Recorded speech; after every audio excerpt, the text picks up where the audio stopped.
I'll show you how you can use Cursor to push your projects to GitHub. And this is something that I recommend you do every time you've created something in your project or when you fix the bug. That way it's pretty easy to restore things. First up, you want to make sure you have an active repository over on GitHub. So log into your account and then select create new, and then you're going to create a new repository. So I'm going to call this repository beach because I'm working on a coding project about beaches. I'm going to give it a description. And you can also decide if you want your repository to be public or private. I usually keep them private, but GitHub can send this to Cursor either way. Or should I say Cursor can read your repository either way. Then click create repository. Once you've created your repository, you'll get a link from GitHub that you're going to put into Cursor. So copy this to your clipboard. Now I'm back over in Cursor and I'm going to give it a prompt. Can you push this project to my GitHub? And you'll notice I'm using Gemini 2.5, but you can do this with any of the other AI models. And then simply paste in your link. Now you get a series of prompts from Cursor about pushing your code base over to GitHub. So it's telling me that this particular repository has not yet been created and I need to run a series of commands. But don't worry, AI can actually do all of this for me. So you can see here it's actually worked through all of these terminal commands and pushed it over to my GitHub repository. Now if I go back over to GitHub, you can see it's pushed all of my files over to this repository. Now sometimes you can run into issues where Cursor will get confused and say it can't connect to your GitHub repository. So I'd actually recommend documenting your exact workflow. And you can use this exact prompt. Create me a rule for deploying from Cursor to my GitHub repository. And then I'm just going to put it in the repository so it's definitely referenced in the file. Now Cursor is going to create a Git workflow. So if I navigate over to the left-hand sidebar and I select on GitHub, I can see the exact workflow. Now anytime I want to deploy to GitHub, I can simply reference this workflow by saying deploy as per at, and then I'm going to call open the file.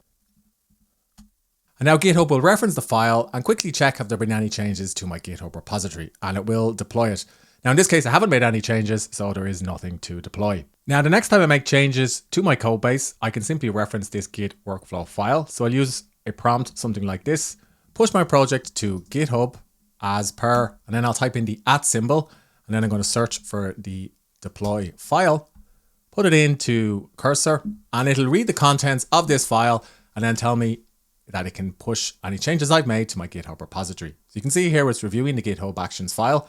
It's recognized what it is, and now it's going to run the commands. And in this case, the working tree is clean, so there's nothing new to push to GitHub. So I usually run this once or twice per day. Another option is to create a Cursor rules folder where you document things like your GitHub workflow. So I prompted Cursor to create a rules folder and it's created it. However, I wasn't able to find the deployment file to copy across. So it's asked me what exactly or where exactly is the file. So I'm going to right click on this. I'm going to select copy path. Here is the file for my rules folder. You can also just select copy relative path either. So in this case, it's going to copy it over to my Cursor rules folder. And now I can see the deployment file inside of the rules folder in question. And now if I want to keep these changes, I can just simply push them back to GitHub. So it's going to run a quick status to see has anything changed on the local version versus what's on GitHub. And it's found a few things that I've updated and deleted. So I'm going to just simply say proceed. Now it's pushed all of the changes that I've made over to GitHub, and you can see the output here on the right hand side. So if I navigate back over to GitHub, and then if I select commits, you can see what I pushed from Cursor to GitHub over the past few minutes. You can also save yourself a bit of time by creating deployment rules inside of Cursor that I'll reference every time. So simply select Cursor and then navigate to settings, then Cursor settings, and navigate down to rules.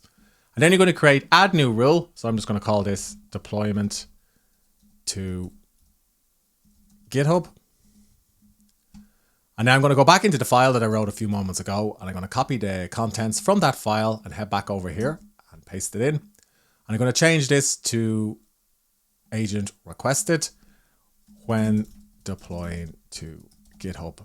And now every time I deploy this project to GitHub, it should reference this particular Cursor rule.